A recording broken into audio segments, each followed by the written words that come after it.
guerra existe, ela está acontecendo e a pergunta é: você está vencendo ou sendo vencido? Se quer descobrir, fique conosco até o final.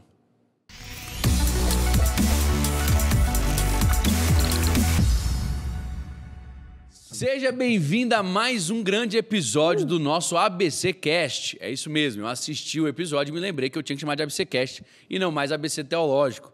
Por quê? Porque o ABC Teológico vai, um dia, se Deus quiser, lançar novos produtos, novas coisas, novos vídeos. Em breve, em breve. O Estamos ABC preparando. Teológico, O forno está em pré-aquecimento. Ele vai cobrir todas essas outras áreas e o ABC Cast vai ficar como nosso podcast semanal. Estou aqui, claro, como sempre, acompanhado dos meus amigos, discípulos, homens de Deus, homens que vão edificar a sua vida. Tenho comigo aqui o pastor Luciano Rachid, galera, prazer estar aqui com vocês. Sempre uma alegria poder compartilhar da palavra de Deus. Então, hoje é dia de guerra, afia a sua espada e vamos embora. Ricardo de Carvalho, prazer estar aqui com você mais uma vez. Eu quero te dizer que eu vou passando pela prova, dando glória a Deus. ao meu lado.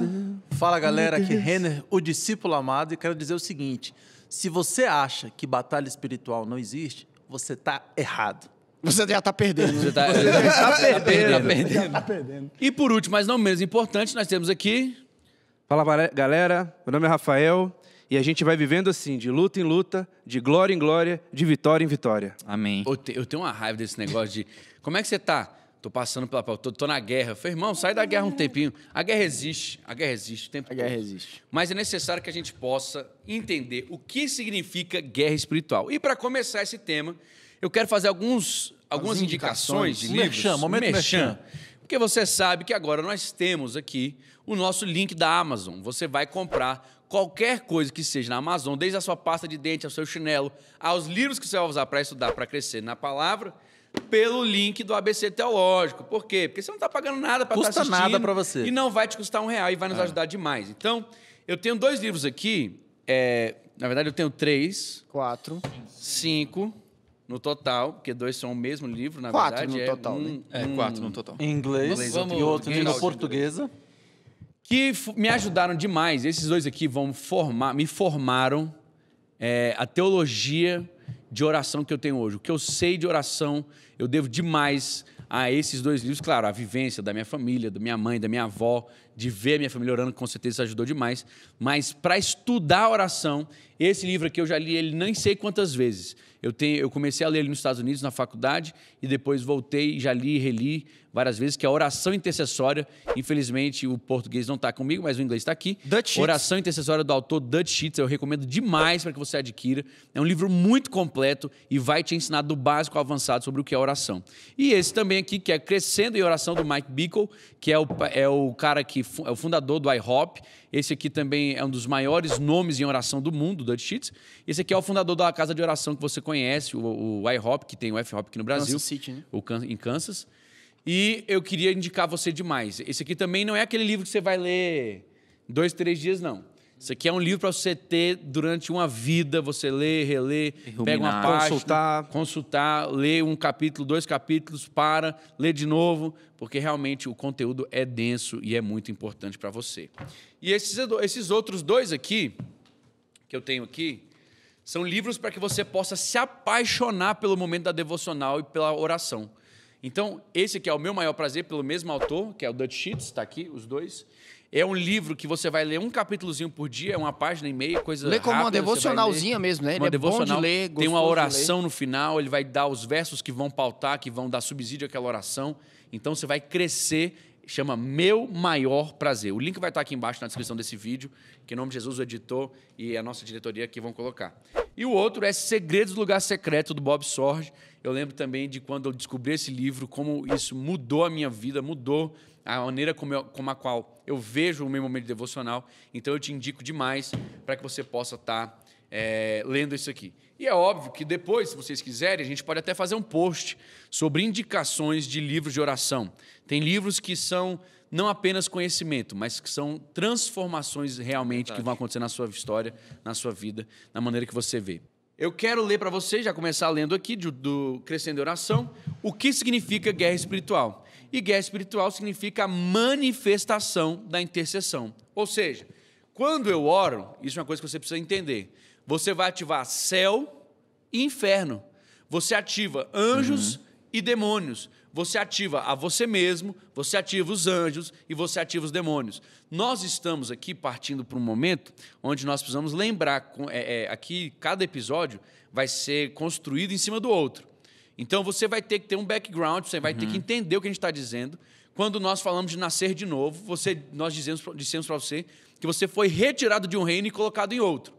Então, quando Lúcifer, que nós vamos explicar quando começou essa guerra, quando Lúcifer inaugura um outro reino, um reino que ia de encontro, ou seja, contra a vontade do reino de Deus, então agora existe a necessidade de se fazer guerra para ver qual vontade vai prevalecer. E nós que estamos no meio dessa guerra é que vamos escolher quem vai ganhar e quem vai perder no sentido das nossas vidas, porque a guerra geral e completa, essa já foi ganha, essa já foi vencida. Amém, glória a Deus. Graças a Deus, essa já foi batalhada e vencida por Jesus Cristo. Amém? E até que a gente chegue na glória, o inimigo está furioso, né? O inimigo vai estar furioso. E eu quero perguntar para vocês, então, para deixar claro, contra quem nós estamos batalhando e quem é o inimigo? Pastor, aqui a própria Bíblia, ela fala muito bem sobre isso, né? Apóstolo Paulo, lá no livro de Efésios, ele começa dizendo assim, fortaleçam no Senhor na força do seu poder. E aí ele começa a explicar contra quem nós lutamos, porque a gente sempre entende uma luta contra uma pessoa física, né? Contra aquele que está do nosso lado. A gente enxerga ali o nosso inimigo. E o apóstolo Paulo ele vem trazendo um entendimento de que, desde Cristo, a nossa luta não é mais contra carne e sangue. Sim. E a gente precisa entender um pouco do que o judeu pensava naquela época, o que estava acontecendo. Existia ainda um entendimento de que viria alguém para livrar Israel. Israel estava cativo mesmo, né? Desde o exílio da Babilônia, Israel nunca mais ficou livre, 100% livre. Houve um período pequeno ali de uma revolta, onde eles conseguiram uma certa liberdade, mas desde a Babilônia eles estavam cativos e esperando um libertador, sempre prontos para uma guerra mesmo, que é libertar o território de Israel, fisicamente falando. Mas quando Jesus vem, ele vem estabelecer o seu reino. Ele vem estabelecer ali um novo reino, dizendo que não é este aqui. Tanto é que quando ele está próximo a ser crucificado, que é perguntado a ele por que ele não fala nada, Jesus responde que se fosse o meu reino, os meus anjos viriam me buscar. Sim. Mas esse aqui não é o meu reino.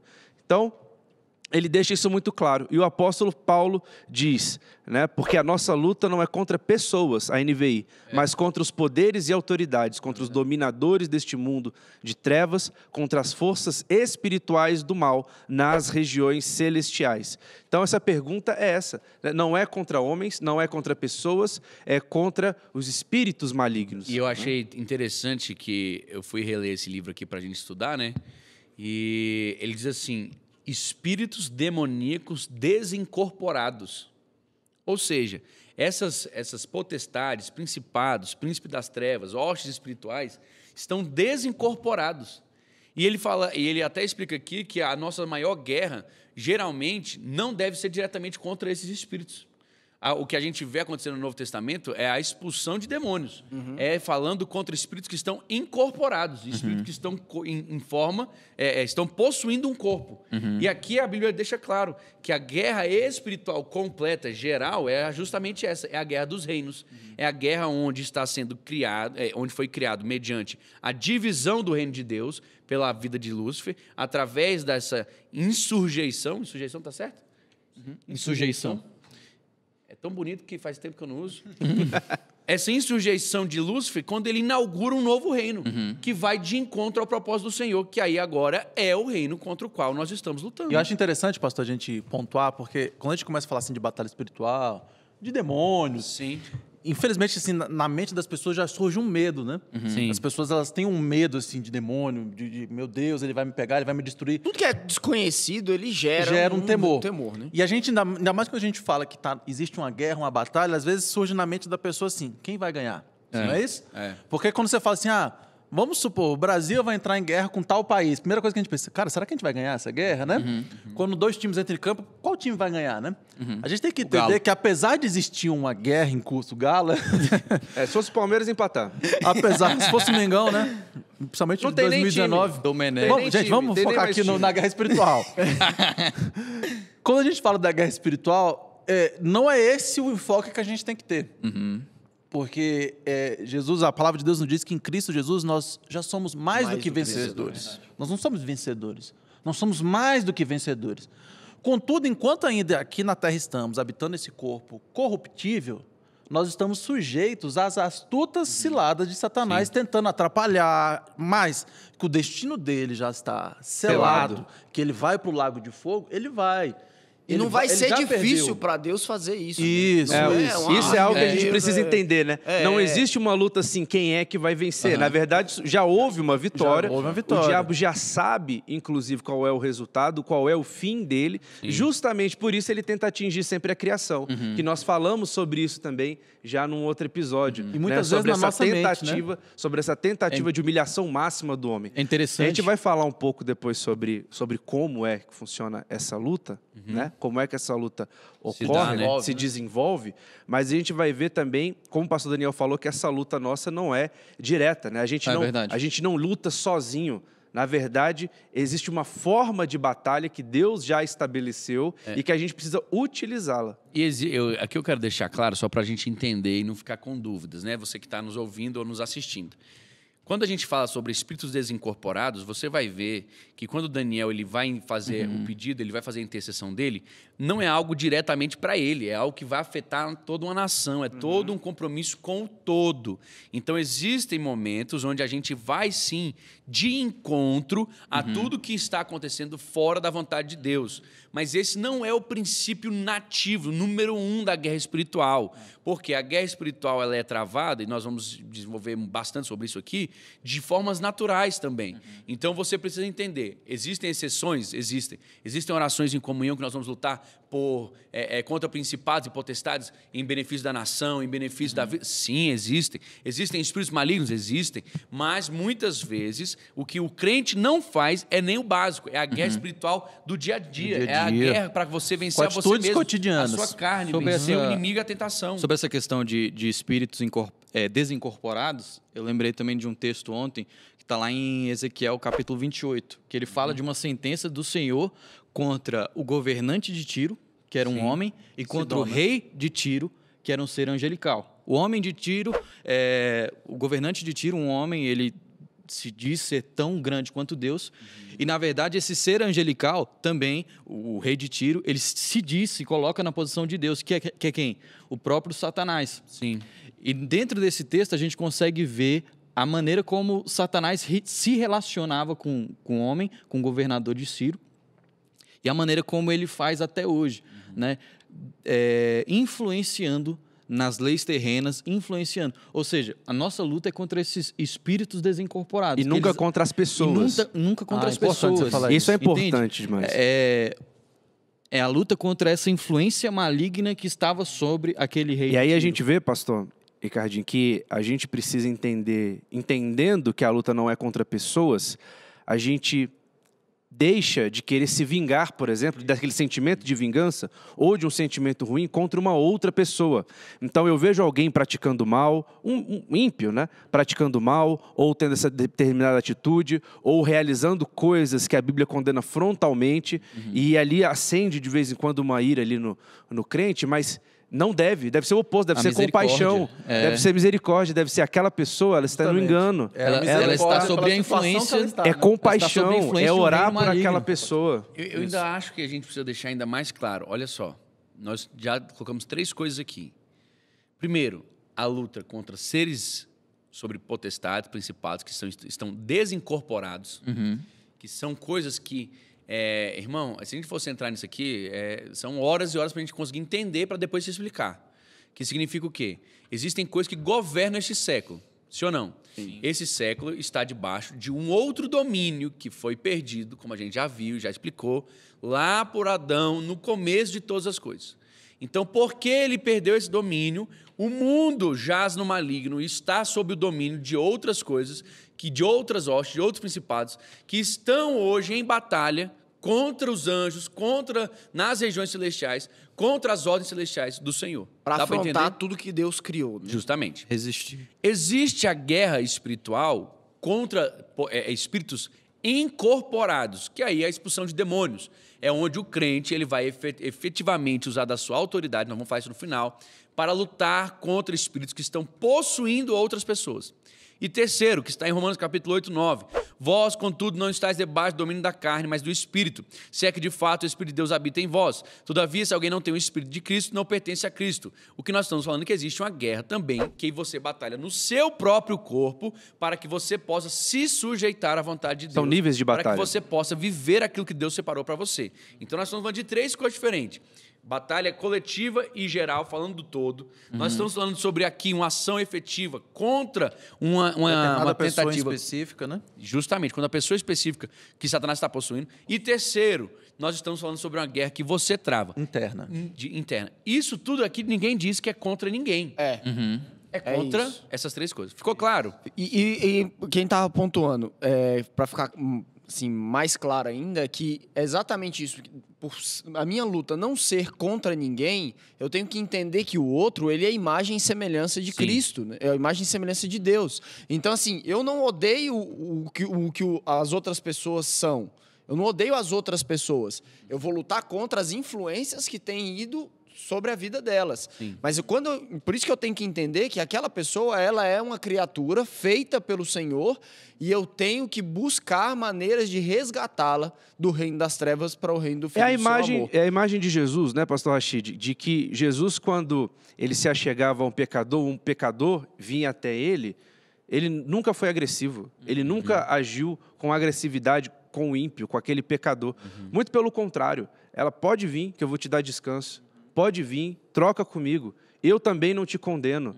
Né? Você quer mudar de vida? Eu tenho uma nova vida para você. Eu tenho uma fonte de água viva para você. Então, o nosso sentimento tem que ser esse também. Mateus capítulo 5, verso 43 até o 45, vai dizer que nós temos que amar os nossos inimigos.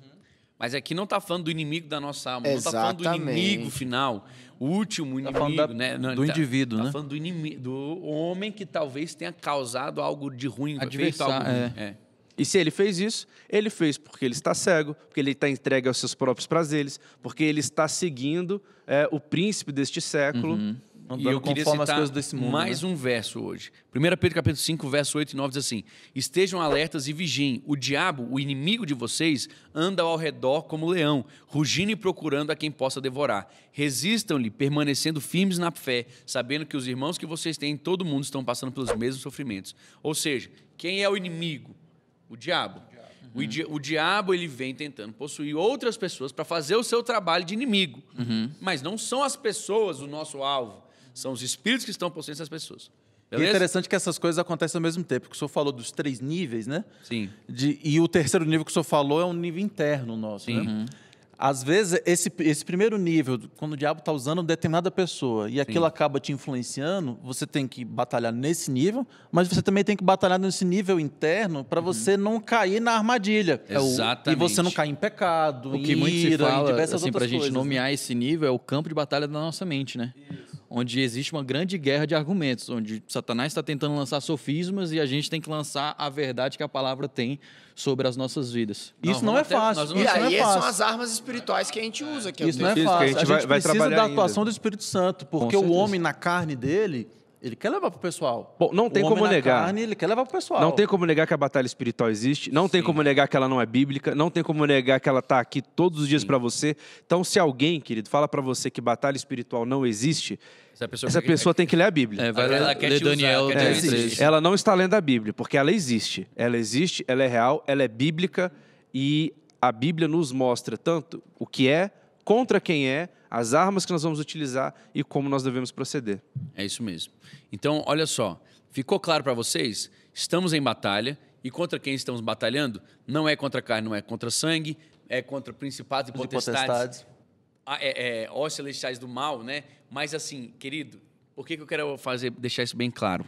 Porque você também não pode ser imaturo de querer entrar em guerras espirituais que você não tem capacidade ainda para enfrentar.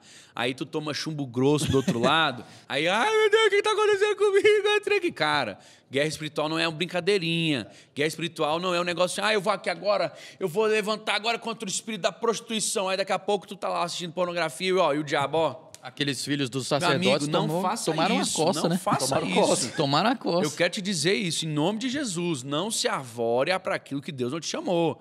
Olha a luta que Daniel passou, ele estava 21 dias em oração e jejum, ele teve que enfrentar, o anjo que veio teve que chamar reforço, ele disse, eu não dei conta, o príncipe teve que chegar e veio me ajudar. Eu tive que chamar Miguel veio lutar contra o príncipe da guerra, o príncipe da Pérsia. Então, existem potestades muito poderosas. Não estou dizendo que o nome de Jesus não é poderoso o suficiente para que você possa os enfrentar, mas para que você faça isso debaixo da direção de Deus. Porque senão né? você vai estar chamando uma Saber briga a maneira que você certa, não né? vai. Bom, o texto de Efésios que eu li fala que a gente se fortalecer no Senhor. Exatamente. Se a gente não está fortalecido para aquela batalha, então a gente não pode batalhar. E aí Discernimento é eu vou importantíssimo. até agora perguntar então para vocês. Gente, como a gente se prepara para uma batalha, então? Como a gente vai se preparar para uma batalha? Pois então, pastorzão, o texto bíblico nos traz diversos ensinamentos e diversas ferramentas que a gente tem que lançar a mão. Sim.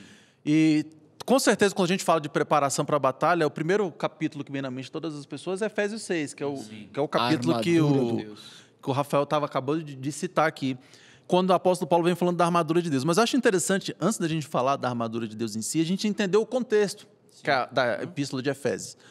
O apóstolo Paulo, ele que fundou a igreja em Éfeso, e ele estava preso. Quando ele escreveu a epístola aos Efésios, ele estava preso. Então, era a situação seguinte. A igreja estava na seguinte situação. Olha, calma aí, cara. Você é o apóstolo, você é o cara, você fundou, você está falando de Jesus, mas, poxa, olha a sua situação. Você está preso, entendeu? E aí o apóstolo vem dizendo, irmãos, que é o que o Rafael falou, nossa guerra não é contra a carne, não é contra sangue, mas contra as potestades. E veio mostrando que essas coisas, essas perseguições... Eu estou preso aqui, mas eu estou vencendo. Estou vencendo. Pode aparecer aos olhos humanos que eu estou perdendo, mas na verdade eu estou vencendo, eu estou em vitória, vocês estão errados. Essa passagem que o senhor leu fala o seguinte, porque todos os santos ao redor do mundo estão sofrendo isso. Isso faz parte do jogo. Mas acho que mais interessante que isso é que aí o apóstolo Paulo vem dizendo, olha, revistam-se de Deus, de toda a armadura de Deus. E ele vem citando a armadura de Deus. Características. Cada elemento ali tem uma característica. Uhum. E ali a gente está se revestindo daquilo que Jesus conquistou para nós. Daquilo que Jesus conquistou para nós na cruz. Não é algo místico. E é interessante que ele faz também umas relações com aquilo que Isaías fala, porque... Em Isaías 59, ele fala que Deus se vestiu da couraça da justiça, do capacete da salvação. Em Isaías 52, fala de conformados são os pés dos que anunciam a paz, os boas novas de Jesus, que são a clara alusão a essas mesmas indumentárias da armadura de Deus. Mas a gente precisa entender, porque às vezes a gente tem uma visão muito assim, simplista da armadura de Deus. Uma visão quase que infantil. Tipo o Cavaleiro dos Zodíacos. Isso, né? é a capacete, mas o que é isso? O que quer dizer com isso? É porque naquele período ele viu o soldado romano, então era assim, era uma analogia mais fácil de poder encontrar. Né? Justamente. E ele começa falando do cinto da verdade. O cinto é aquilo que continha toda a armadura, porque ele amarrava a couraça, a espada ficava ali, então era o lugar inicial. E é interessante que ele fala que o cinto é o cinto da verdade. Quem é a verdade? Jesus Cristo. Jesus Cristo, ele é a verdade. Então, muitas vezes, durante as nossas batalhas, o inimigo vem para a gente com o quê? Com mentiras e sofismas. Na verdade, ele só vem com mentiras. Com mentiras e sofismas. Ele é o pai da mentira. Meias verdades. E aquele que mente age como seu filho. O que o apóstolo Paulo está querendo dizer é o seguinte, cara, vocês têm que se revestir do cinturão da verdade, é o seguinte, quando ele vier com mentiras e sofismas, você tem que responder com verdade. Qual é a verdade? Jesus é a verdade. A palavra de Deus é a verdade. Você já usa a espada, né? Isso. Se você não tiver... Agora tem um problema, se você não está cheio da verdade, se você não tem essa verdade dentro de você, sinto muito.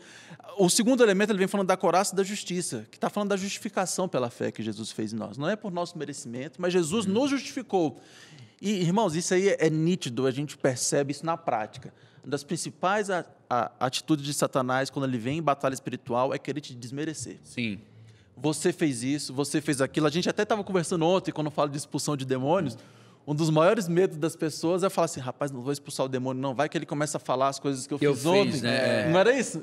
Nas igrejas, antigamente, Pô, se tinha tinha medo. demais. O grande medo que a galera tinha de expulsar, de estar no meio onde o demônio se manifestasse, é o cara vir... Falar, e você? entregar os pecados, né? Eu sei quem é Jesus, eu sei quem é Paulo. É, você é dos meus, pô, tipo isso. Né? Mas era esse o medo. Na verdade, esse era o medo, não era? Cara, mas e essa é uma atitude que Satanás usa mesmo, mas o que a gente tem que responder é que não é por nosso mérito, mas nós fomos justificados. Sim. Se vestir da couraça da justiça, se vestir da justificação que Jesus operou em nossas vidas. É isso que é a armadura. Muito mais do que elementos que a gente tem que decorar, é a gente diariamente se vestir da armadura, é diariamente beber disso. Viver o evangelho. Viver o evangelho, ler a palavra de Deus. Se você não tiver a palavra de Deus internalizada, você está pebado. A gente às vezes vê muito o cristão carregando isso como um amuleto, né? Esse Isso. texto. Então, Isso. eu vou recitar ele todo dia. Isso. E eu recitei o texto, agora eu tô revestido. Protegido. Eu tô protegido, eu tô garantido. Aí eu vou falar como Jesus, né? Não deixe estas em detrimento daquelas. Porque se revestir da armadura, ela tem mais um contexto prático do que Justamente. apenas o recitar todos De os dias. cada Pelo elemento. simbólico, Então, né? por exemplo, eu vou colocar o capacete da salvação. Então, eu tenho na minha mente a clareza da expectativa da salvação, da Isso. obra salvífica que Jesus fez Justamente. comigo. Porque quando vier os dardos inflamados do maligno na minha mente, Querendo te tentando minar. me Você não é minar salvo. e destruir aquilo que Cristo conquistou para mim, eu tenho na minha cabeça a expectativa da salvação. De que eu vou tô com para a a minha mente glória. protegida. Justamente. Né? Então, tem muito essa questão prática. É interessante que ele fala, por exemplo, o escudo é o escudo da fé, né? E ele até fala que é para debelar os dardos, né? Sempre que o inimigo vier com os dardos, você colocar... Debelar, debelar os dardos. Bonito, né? Você colocar em prática o quê? Cara, eu fui salvo pela fé em Jesus Cristo. Em Cristo eu sou mais do que vencedor. Se a gente for fazer E sem leitura bíblica não vai, né? Se você for fazer a lógica do escudo da fé, a Bíblia diz que a fé vem pelo Ouvir. e ouvir a Palavra. Se você não ouve a palavra, você está sem proteção nenhuma. Com certeza. Com certeza. Então você só se protege se você estiver ouvindo a palavra. Você só vai ter uma proteção contra os dardos inflamados. Ou seja, o que é os dardos? Vamos desmistificar também aqui. Satanás não está com arco e flecha lá Físico, né? Tipo um... Pá, dardo não. Um cupido do inferno. Os dardos da Cupido do fogo, não é isso? Os dardos, eles são o quê? Tentativas de fazer com que você permita uma brecha na sua armadura. Isso. Minar Te minar de alguma Ele maneira, consiga né? permitir uma abertura, um espaço para que ele possa disseminar outras coisas, que nós vamos dizer mais para frente também, que se você permitir não fechar isso, você vai chegar até uma fortaleza dentro de você. Nós vamos explicar isso mais para frente.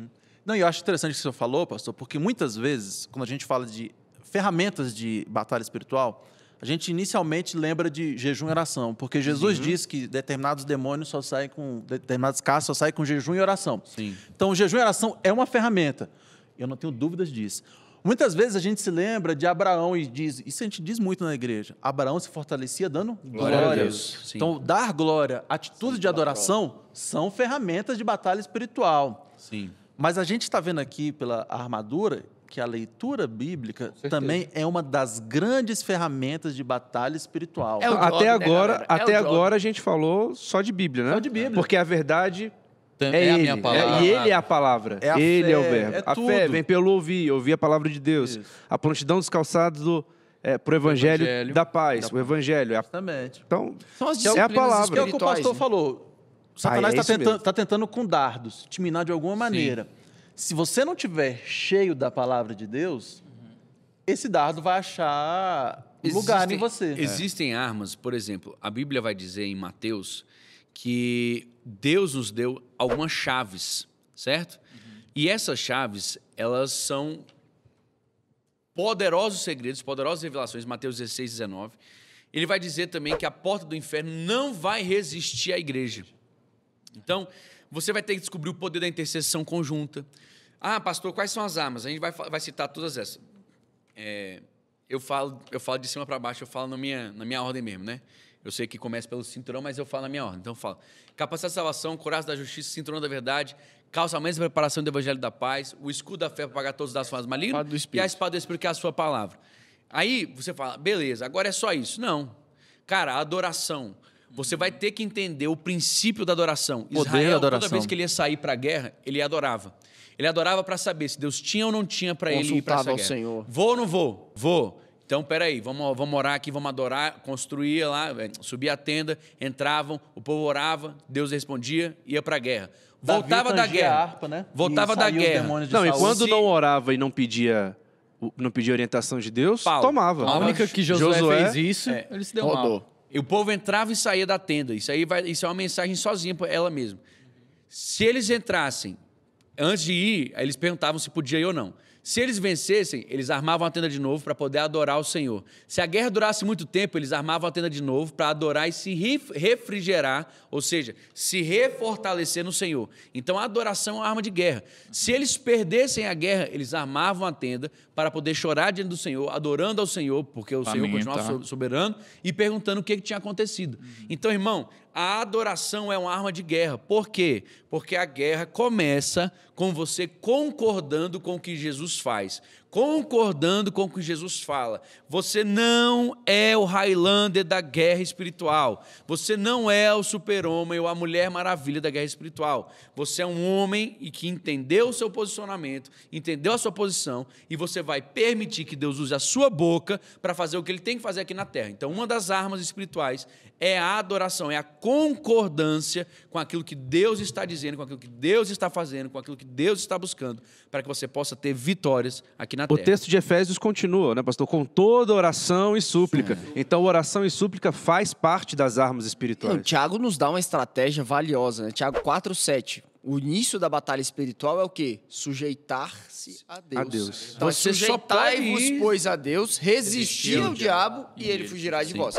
Então, antes de tudo, eu estou na presença de Deus. Esse é o primeiro passo. Depois eu vou para a batalha. Gente, Mas qual é o nome primeiro- que Jesus tem hoje? Ele é o nosso intercessor junto ao Pai. Interceder, eu já expliquei para você no começo aqui. A batalha espiritual é uma batalha de intercessão. É a posição de um advogado. Você vai no meio de alguma coisa. Você está indo entre um e o outro. Você está indo entre Deus e a humanidade, entre Deus e o homem, entre o homem e Satanás. Então, olha só o que eu estou te dizendo hoje. Quando eu intercedo por algum discípulo, algum homem, alguém que já é salvo, eu estou fazendo o quê? Se colocando no... Entre um e Deus. Senhor, aqui continuando o ministério de Jesus Cristo, fazendo parte do que Ele fez, fazendo a minha parte, eu estou intercedendo. Eu te apresento hoje, Renner, Rafael, Ricardo, Rashid, te apresento hoje minha família, etc. Eu estou criando uma reunião entre Deus e eles. Quando eu intercedo para a guerra espiritual entre o homem e Satanás, eu estou dizendo para Deus também, Deus, concordando com o que o Senhor fez, que foi a vitória que o Senhor enfatizou, que o Senhor ganhou e conquistou para nós na cruz de Cristo, na cruz, que foi o Senhor Cristo, eu quero dizer hoje, Satanás não tem autoridade sobre essa vida. Eu estou clamando hoje, eu estou pedindo hoje, eu estou intercedendo hoje, mediante aquilo que o Senhor deixou na palavra do Senhor para mim, dizendo que eu tenho autoridade sobre principados e potestades, sobre espíritos malignos nesse mundo. Eu estou dizendo hoje, solta essa vida agora. Por quê? Porque eu estou concordando com o que o Senhor fez. E eu estou dando continuidade ao ministério que o Senhor iniciou aqui na terra. Então, a intercessão, que é a guerra espiritual, precisa ser feita com discernimento, com intencionalidade, com sabedoria. Porque uma das armas é essa, é a sujeição ao Senhor. Isso aí que o senhor falou, pastor, da sujeição, eu acho fantástico, é importantíssimo as pessoas entenderem isso. Porque quando fala da armadura, ela toda representa a obra vicária de Jesus em nossa vida. Que é a salvação, a justificação, a fé como o dom, a espada do Espírito. A gente tem que entender que a gente está se sujeitando debaixo do sacrifício de Jesus e aí nós tomamos posse desses benefícios. Sim. E por Ele, não pelas nossas capacidades, mas por Ele nós somos redimidos e agora somos igreja, fazemos parte da igreja e as portas do inferno não prevalecem. De novo é um conjunto, né? Um conjunto. A nossa batalha está em Cristo, porque é Ele que nos fortalece. Justamente. Mas é necessário que a gente se fortaleça, que a gente tenha, esteja cheio de Deus, para que a gente consiga interceder por outra pessoa. Porque como é que eu vou interceder também se eu não tenho vida com Deus? Ah, mas como é que eu vou aonde- me colocar ali no meio, né? Entre aquela pessoa... Não, e eu sei que querer sou entrar fraco. numa É o pastor batalha falando dessa de nisso, peito né? aberto Justamente. é É tomar pedir. tinta. Esse é o Pode grande tomar. problema das pessoas que o pastor falou nisso. Cuidado onde você vai entrar, porque é isso. O cara não está sujeito a Não tá redenção, fortalecido não no está Senhor. fortalecido e vai, não, eu dou conta. Aí Não, é um não problema. Ou não sabe o nível de autoridade que ele Você tem tá também, né, no enfrentando espiritual. coisa. Você está enfrentando um ser milenar que conhece todas as estratégias e não tá colado com Deus, com quem realmente venceu, né? O cara, na verdade, eu vou te dizer o seguinte, ó.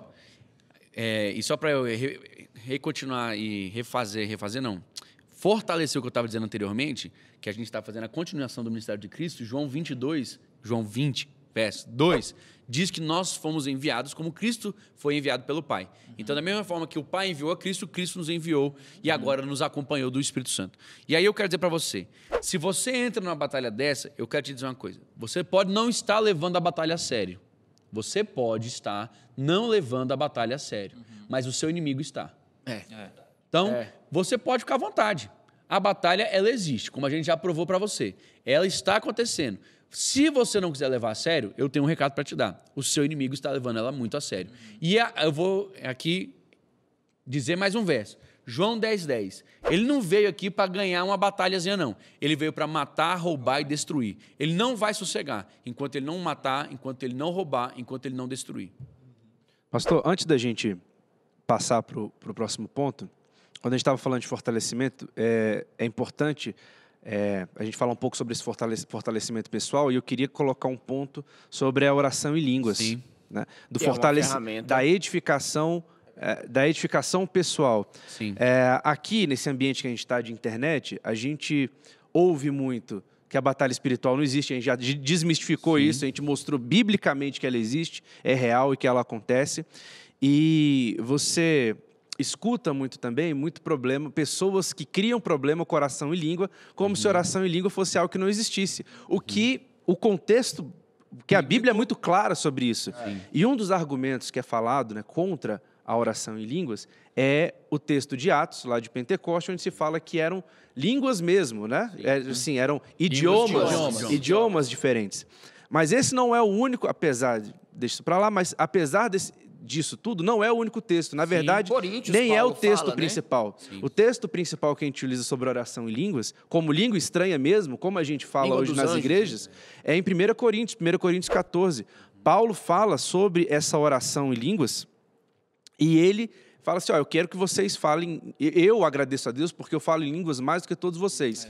E ele diz, quando você fala em línguas, você edifica a si mesmo. E a gente precisa entender o contexto disso aqui. Aqui em Coríntios, Paulo está falando para essa igreja, né? Que a igreja tinha se tornado uma bagunça. Que todo mundo entrava na igreja e começava a falar em língua e ninguém entendia nada. E essa orientação vale até hoje. E a orientação...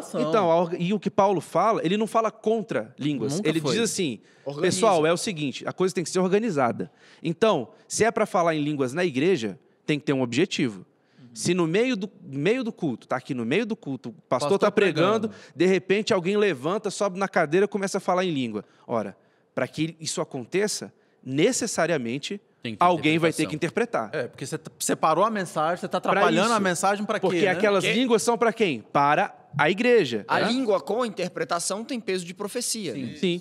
Então, existe a situação do falar em línguas na igreja para que seja profetizado e as línguas que eu falo para edificação pessoal. Então, quando eu estou falando em línguas, eu estou me edificando. A mente está infrutífera, mas o espírito está orando. É diretamente com Deus que está sendo falado. E é isso aí, para mim, que é o grande quê da questão da oração em línguas. Primeiro, porque você vai orar em outras línguas, você não sabe o que está orando, o Espírito Santo está orando por você.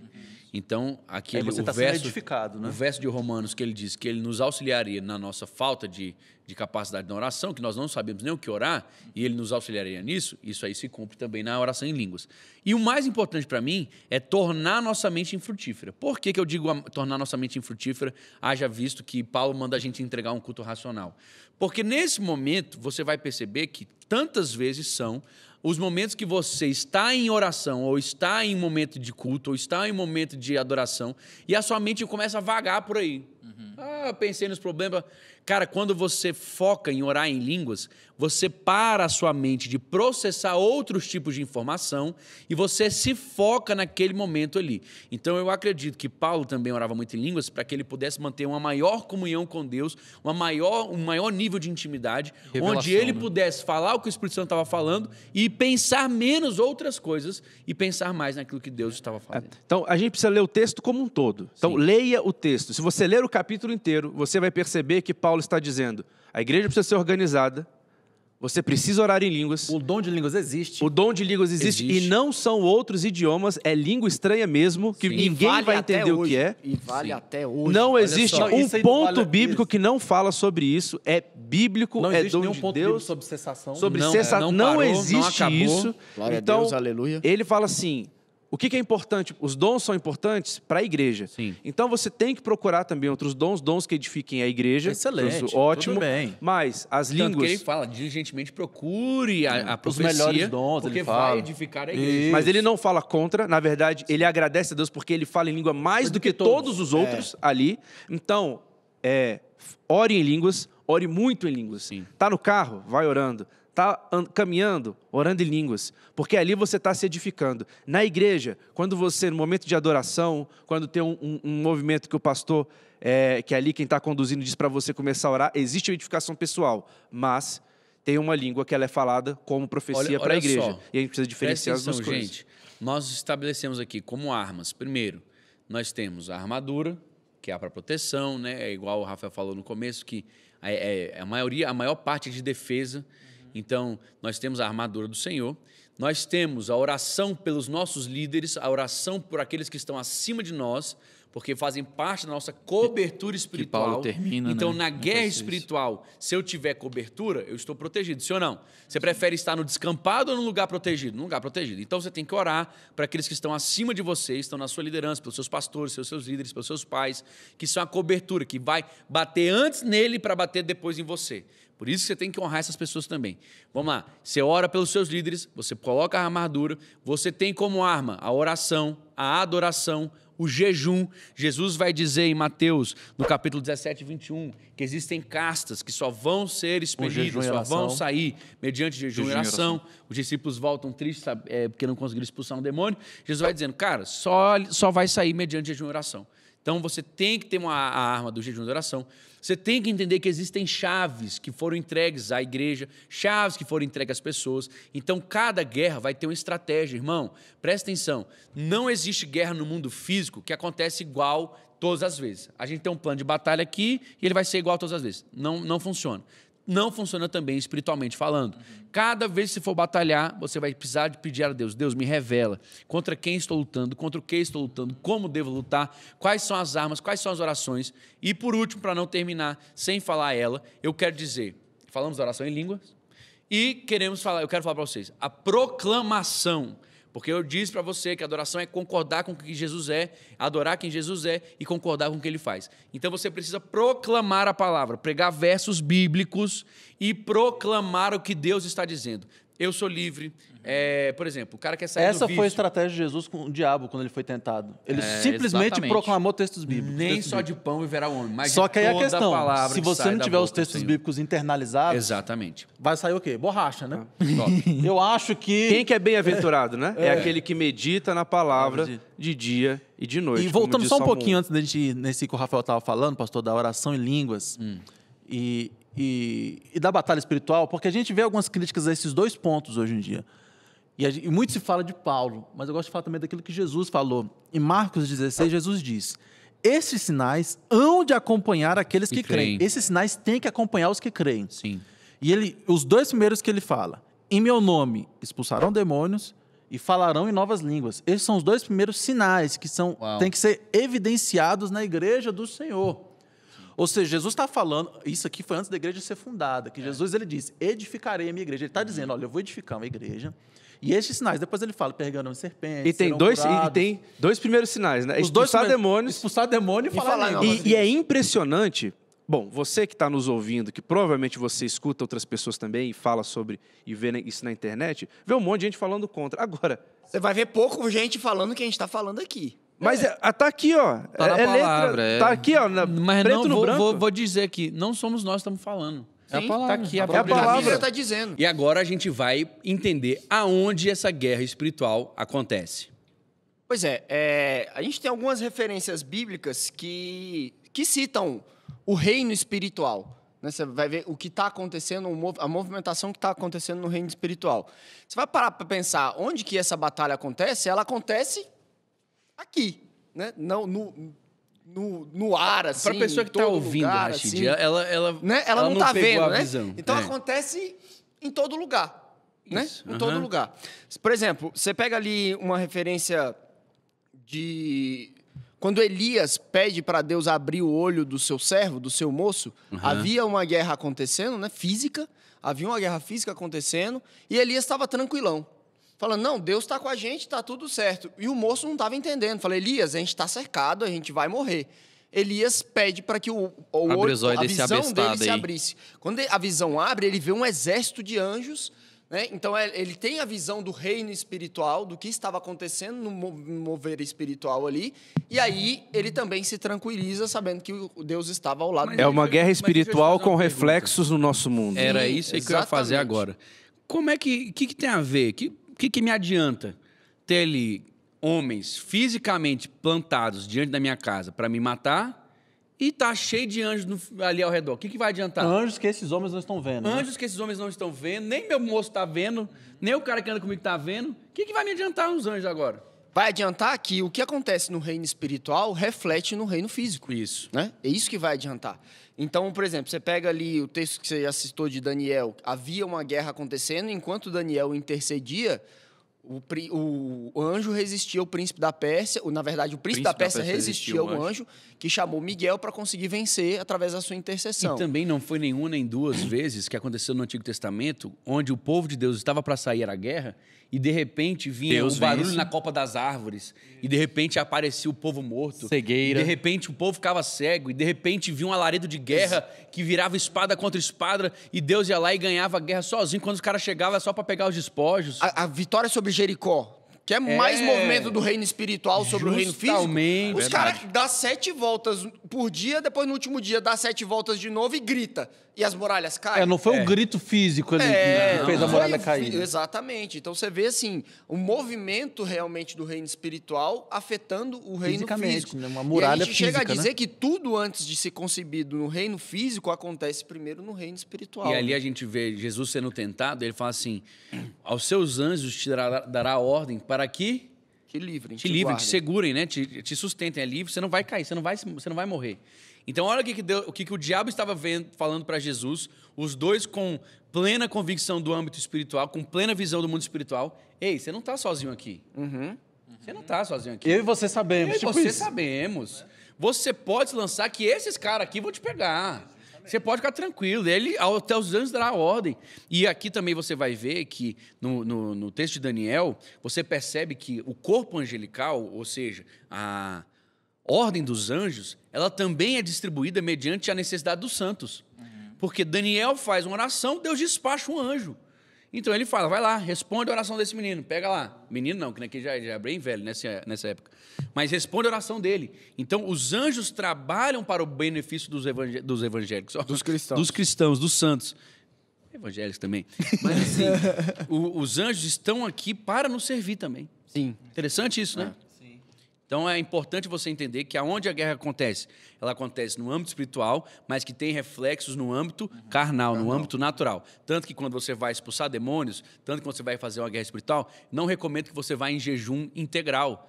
Se você é inteligente, se você é maduro na fé, por exemplo, você vai agora para um congresso, você vai ministrar uma palavra, você vai fazer uma intercessão, você está ali, você vai partir para algo ali real, físico. Você vai desperdiçar o seu corpo precisa ser alimentado, meu filho. Você jejua durante a semana. Você tinha que estar preparado antes, né? Agora, vou fazer a prova, vou estudar agora. Não é assim, não. Você já tinha que ter estudado, já tinha que ter orado, já tinha que ter jejuado, para que você pudesse chegar lá bem preparado, mas não deixar o seu corpo, que não está glorificado ainda, passar a provação de não ter força suficiente para continuar na batalha. Porque a Bíblia vai dizer que Moisés, quando o povo estava em guerra, ele ficava com as mãos levantadas. E o Não era povo Moisés? prevalecia. Era. E aí ele começou a ficar abaixando, cansado, cansando. o povo começou a Perder. De repente eles fizeram o quê? Botou as Juntaram pedras. dois caras. Calma aí, filhão. Vamos sustentar Segura essa mão. aqui. Então, irmãos, não desmereçam o corpo físico na guerra espiritual. Amém? Amém. Então vamos lá. Pergunta que não quer calar. Ela começou, a gente já sabe. O pastor Ricardinho vai dar uma explicação melhor de quando ela começou. Mas a minha pergunta agora é, ela tem fim? Essa guerra acaba em algum momento? A gente descansa em alguma hora? É interessante, Glória a Deus, aleluia. se a gente for pensar assim no âmbito geral, né? Tem um texto lá em Isaías 14, 12, 15, que ele responde tanto quando começou e quanto quando vai acabar. Que está escrito o seguinte: como você caiu dos céus, ó estrela da manhã, filho da alvorada, como foi atirado à terra, você que derrubava as nações, você que dizia no seu coração, subirei aos céus, erguerei o meu trono acima das estrelas, eu me assentarei no monte da Assembleia, no ponto mais elevado do Monte Santo, subirei mais alto que as mais altas nuvens, serei como o Altíssimo, mas às profundezas do Sheol você será levado, irá ao fundo do abismo. Então, de uma maneira geral, começou quando Satanás se insurgiu contra o próprio Senhor, e que ser igual ao Altíssimo, mas o Senhor está falando aqui que um dia vai acabar quando ele for lançado ao Sheol. Vai acabar quando Jesus Cristo voltar? Não na sua totalidade, porque a gente vê, entrando na escatologia que a gente defende, que a gente entende, que Jesus vai voltar, vai ter ali um reino milenial, e no fim desse milênio vai rolar uma grande batalha, quando Satanás vai ser solto, o Armagedon, quando Satanás for ser solto e vai ali finalmente ser Essa foi no pique, jogado. hein? Foi esse, não sei o quê, tum! Você viu aí, né? Mas a grande questão é, e nas nossas vidas, quando começa e quando termina? Na verdade, assim, ela sempre existiu. Do dia que você nasceu, ela Do começou. dia que você nasceu, né? Na verdade, já existe desde antes de você nascer, né? Só que ela se intensifica quando a gente aceita Jesus e entra, é arregimentado, se torna soldado de Cristo e embaixador de Cristo. E eu espero que você até agora, depois de quase 50 minutos de podcast, tenha entendido o porquê que essa guerra se intensifica depois de você aceitar Jesus. Você saiu de um reino e foi pra outro. Você foi pro outro, claro. Antes você tava, meu Você irmão. passou a ser Você inimigo tava agora, tomando né? gol atrás do outro. Você tava ali 10, 12, 15, 20 a 0, 1000 a 0. Você tava no domínio do cara. Aí você saiu do Você domínio até tava dele. na guerra, só que você tava do outro lado. Aí agora, e o interessante é que agora Deus te chama para ser embaixador, ou seja, você representa o reino, e Deus te chama para ser soldado. Você guerreia contra outro reino, né? Exatamente. Então, vamos lá. Começa quando você nasce.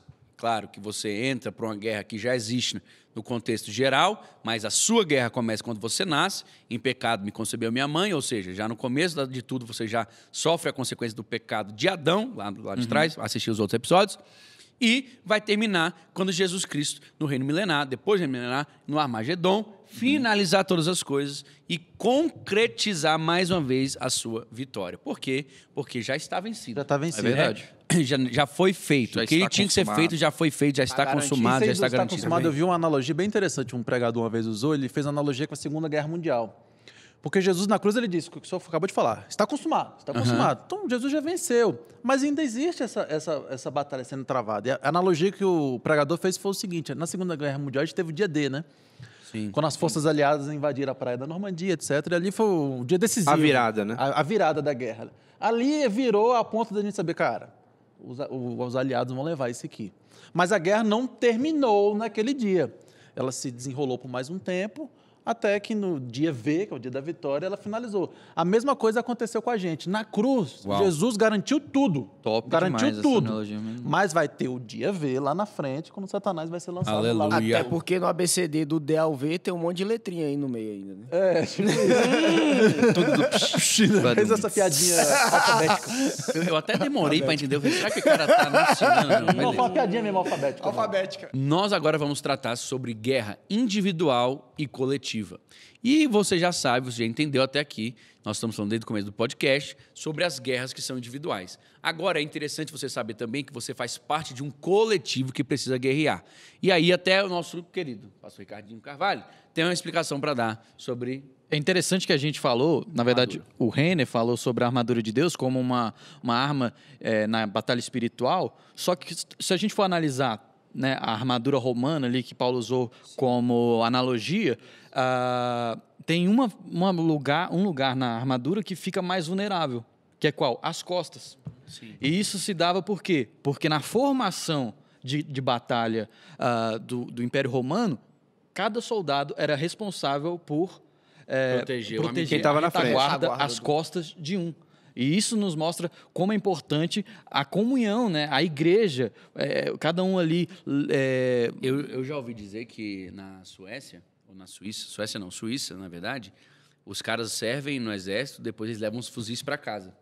E a missão de cada um não é proteger a própria casa. A missão deles é, se o vizinho estiver sofrendo um ataque, os vizinhos ao redor saem das suas casas armados e vão lá defender a casa do outro. É mesmo, na Suíça, né? Minha missão não é guardar minha casa, é guardar a casa, dos vizinhos. outros. É um dos Aí- índices mais baixos aí tu de pensa violência lá, que não. existe. Desnecessário esse Tu fuzil, pensa, mas o tudo bem. né? ladrão, tu pensa o ladrão Não, entrando. não é desnecessário. Às vezes é por eu isso, vou né? entrar disso. aqui agora, Tá cheio de arma na rua inteira. os caras vão sair daqui da casa inteira, vamos pegar aqui, velho. Então não adianta. Então, Isso eu tá realmente, falando, pastor Ricardinho, Interessante, não é o sabia, não. que Jesus fala que as portas do inferno não prevalecem sobre a A igreja. igreja. Então é a igreja que avança. E é importante falar que a igreja é um coletivo, né? E é importante dizer que ela está avançando, né?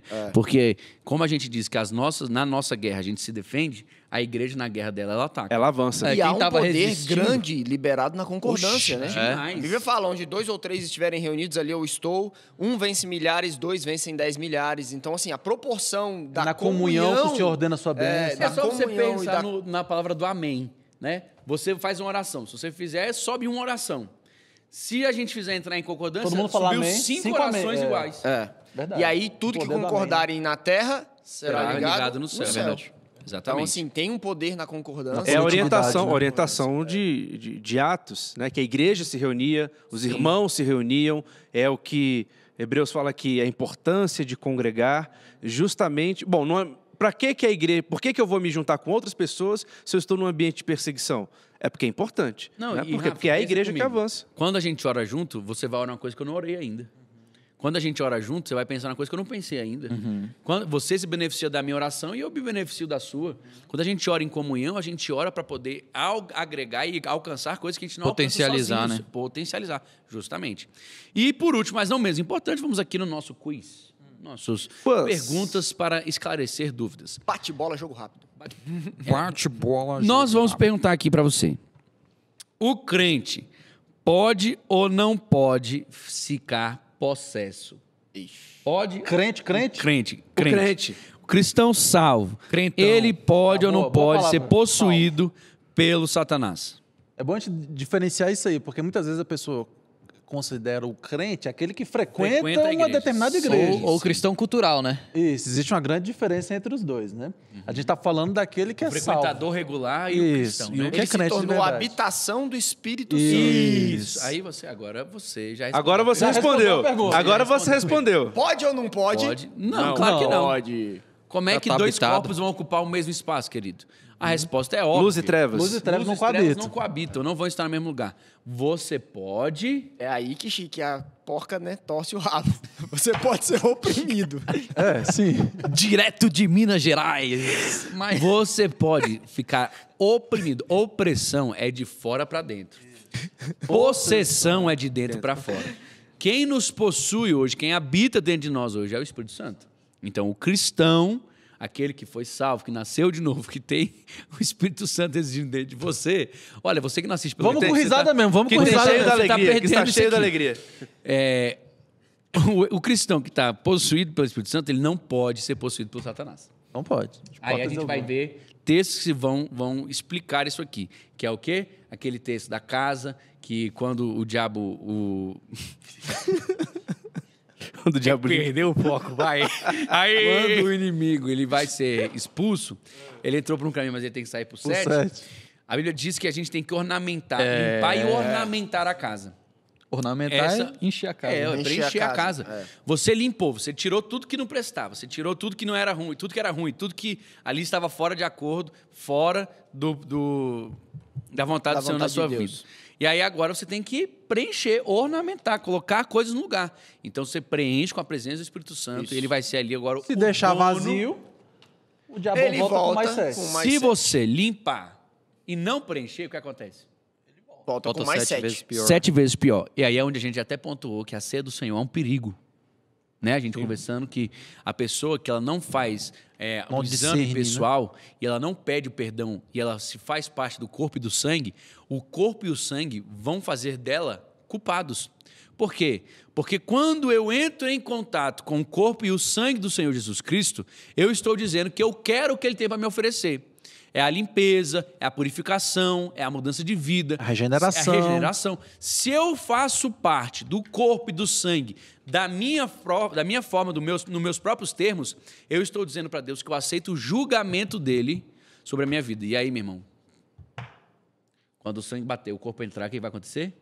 vai pegar tudo que não está de acordo, vai pegar tudo que está errado e vai trazer a consequência. Então, existem muitos hoje que estão cansados, e não poucos que dormem, porque se nós julgássemos a nós mesmos, não seríamos julgados. Mas quando julgados, somos disciplinados pelo Senhor para não sermos condenados com o mundo. Então, Deus hoje está te dando uma chamada de atenção aqui.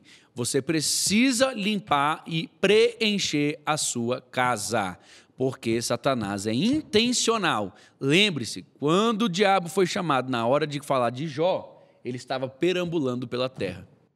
Dentro desse ponto que o senhor falou, de opressão, essa coisa toda, a gente ouve falar também de alguns termos clichês aí do mundo evangélico, que é a brecha, legalidade, isso e aquilo. Como é que funciona mais ou menos isso daí?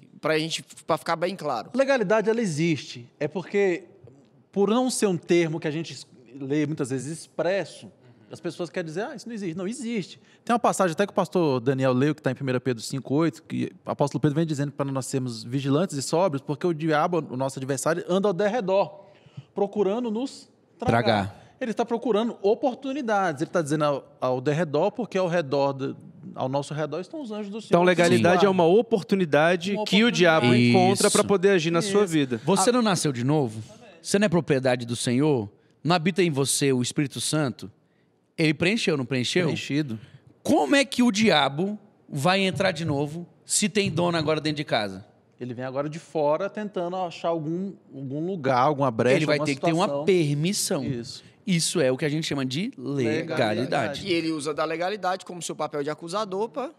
A própria passagem de Efésios 6 que a gente leu, quando fala do escudo da fé, diz que é para a gente se defender de todos os dardos. Inflamados. Os tá dardos tentando é isso, ele está o tempo todo, tentando. né? Aquela situação ali, eu acho que por ali eu posso... Se você não se defender bem, você vai ser Isso. atingido. Sim. Eu vou lançar aquela mentira ali que eu acho que eu vou derrubar ele, eu vou deixar ele triste, qualquer coisa do tipo. Envergonhado. Várias estratégias. Os excessos, não.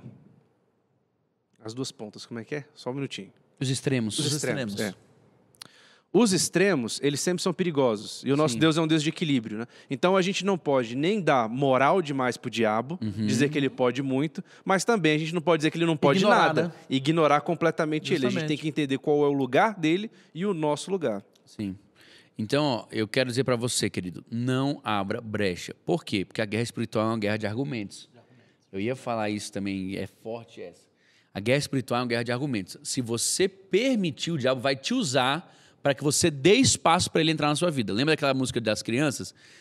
Jesus vem pedindo a casa toda, o diabo vem deixando só uma manchinha, só um pedacinho. Querendo um lugarzinho. Ele quer só um lugarzinho. Por quê? Porque o pecado é um abismo que chama outro abismo. Se você deixar ele entrar e ocupar um lugarzinho, ele vai tomar a casa toda. Jesus não vem falando isso. Jesus vem dizendo, eu quero a casa toda. Eu quero 100%. E dentro da legalidade, a gente tem que entender que o sangue de Jesus precisa ser aplicado constantemente como uma das armas espirituais de guerra. Não podemos esquecer o sangue de Jesus, que é uma bomba espiritual, você aplicar o sangue que foi derramado e vertido por você. Nós precisamos dizer que se você não fechar essa brecha ela vai entrando como um pecado que chama outro, criando ali um ponto de controle de Satanás na sua vida. O que a Bíblia vai dizer que é uma fortaleza. E 2 Coríntios capítulo 10, 4 e 5 vai dizer que Deus nos deu armas poderosas para destruirmos fortalezas, que são esses ambientes de controle de Satanás dentro de nós. E discernimento, novamente, é algo que é muito importante nisso, porque vai criar uma fortaleza e muitas vezes a gente não tem o entendimento. E talvez esse entendimento que nós não tenhamos possa vir de uma falha oculta, né? De um pecado oculto, e não é aquele pecado oculto, e aqui que o pastor Rashid vai falar aqui, diferenciar as que duas existe coisas. uma diferenciação entre um pecado oculto e uma falha oculta. Por favor, pastor. O pecado oculto, a gente pode pegar a referência ali de Salmos 32:3, que diz, enquanto escondi os meus pecados, o meu corpo definhava de tanto gemer. Sim. Eu sei que eu tenho um pecado e eu não o confesso. Escondo ele. Eu Estou escondo escondendo. ele, eu Proposital, oculto o pecado. de maneira Algo que eu proposital. sei que é pecado E eu estou não escondendo. quero abrir mão desse pecado. Então, isso é um pecado oculto. A falha oculta é o que o Davi, como salmista, ele fala. Perdoa-me das falhas que me são ocultas. É aquele negócio que assim, eu devo estar pecando em alguma coisa, eu não sei em que eu estou pecando, mas, Senhor, me perdoa. Eu não estou tendo discernimento de que eu estou errando, né? E eu quero só ratificar que o que é o pecado oculto é a fortaleza. Por quê? Porque aqui é a cauterização da mente. Existem coisas na vida de alguns crentes, você vai conversar com alguns crentes, que eles já não acham mais pecado. Sim, verdade. Isso aqui que eu faço já não é mais pecado. O Rony até comentou ontem que tem uma pessoa que chegou pra ele e falou: não, eu só assisto pornografia, eu não faço mais nada. Cara, como assim? Só. A sua mente já está tão cauterizada, o diabo já vendeu isso como sendo tão banal, tão simples, que é uma fortaleza dentro de você. Você não jamais se arrepende sobre isso, não há mais convencimento de pecado sobre isso, não há mais convencimento de juízo, ou seja, que precisa ser pedido perdão. Então eu quero dizer, querido, querida, irmão, irmã, amigo, amiga, que estão nos ouvindo, assistindo agora, você precisa se atentar para ver se existe alguma área na sua vida que hoje é uma fortaleza de Satanás. Mas isso pode ser como? Pode ser através da sua mente, maneiras de pensar, estilo de vida pecaminoso. Pode ser cultural, pode ser um valor da sociedade que está de acordo com os princípios das trevas, mas que você não está vendo isso mais como princípio das trevas. Você já assumiu isso como normal também. Então as fortalezas culturais são justamente isso. São as coisas que o mundo passa para você e você aceita como verdade, e não é mais a Bíblia que te domina, não é mais a Bíblia que te guia. Esses são esses pensamentos. E a terceira fortaleza é realmente onde essas potestades principais demoníacos vão ali fazer com que você fique debaixo do controle dela, que não sei se vocês já ouviram falar disso, mas existem lugares que são dominados. Eu viajei para a Ásia, fazer um testemunho rápido, onde o sol não brilhava. Então ali o ambiente era todo triste. Que o povo chama de potestade territorial, né? Sim, potestade territorial, justamente. Então ali o povo inteiro estava debaixo de uma potestade. Então, eles estavam sofrendo uma fortaleza que foi instalada ali. Então, eu quero dizer que Deus nos deu o poder para nos livrar disso. Amém? Amém.